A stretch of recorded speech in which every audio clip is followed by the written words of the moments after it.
ఉస్మానియా ఆసుపత్రిని పరిశీలించారు తెలంగాణ కాంగ్రెస్ నాయకులు. అనంతరం హాస్పిటల్ సూపరింటెండెంట్తో భేటీ అయిన నేతలు ఆసుపత్రి తరలింపు వివరాలు అడిగి తెలుసుకున్నారు. 100 ఏళ్లకు సాక్ష్యంగా నిలిచిన భవనాన్ని కూల్చకుండా ఖాళీ స్థలంలో కొత్త భవనాన్ని నిర్మించాలన్నారు నేతలు. భవనాన్ని కూలిస్తే ఉద్యమాలు చేస్తామని హెచ్చరించారు.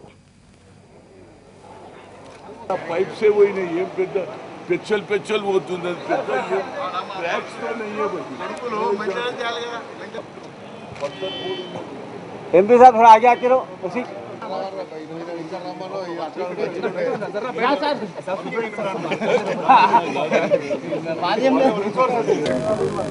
ఆసుపత్రిని భవంతిలో ఉన్నటువంటి పెచ్చులు ఊడిపోయేదాన్ని దృష్టిలో పెట్టుకొని పేషెంట్లకు ప్రమాదకరంగా మారింది కాబట్టి తప్పనిసరిగా ఇక్కడ ఉన్నటువంటి పేషెంట్లు ఇతర స్థలాలకు పంపించిన దాన్ని మేము అభినందిస్తూనే తప్పనిసరిగా పురాతనంగా కట్టినటువంటి ఈ హెరిటేజ్ బిల్డింగ్ని కూల్చకుండా ఈ బిల్డింగ్ పక్కనే ఉన్నటువంటి దాదాపు 10 ఎకరాల స్థలం వరకు ఇక్కడ అందుబాటులో ఉంది స్థలం. గత కాంగ్రెస్ ప్రభుత్వానికి ఎక్కడ పేరు వస్తుందనేటువంటి ఒక దురుద్దేశమైనటువంటి ఆలోచనతో ఈ రాష్ట్ర ముఖ్యమంత్రి ఖాళీ స్థలంలో అధునాతమైనటువంటి బిల్డింగ్ని కట్టకుండా ఉన్న బిల్డింగ్నే కూల్చి ఆ స్థానంలో కట్టాలని అనుకోవటం దుర్మార్గమైనటువంటి ఆలోచనగా మేము భావిస్తూ ఉన్నాం.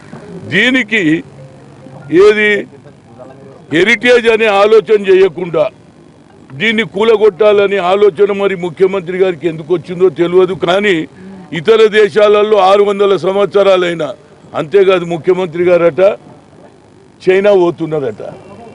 నేను దయచేసి అంటున్నా, చైనా లేదని ఒక ఓల్డ్ బిల్డింగ్ను కూలగొట్టింది ఒక్కటి ఆయన నిరూపిస్తే దేనికన్నా నేను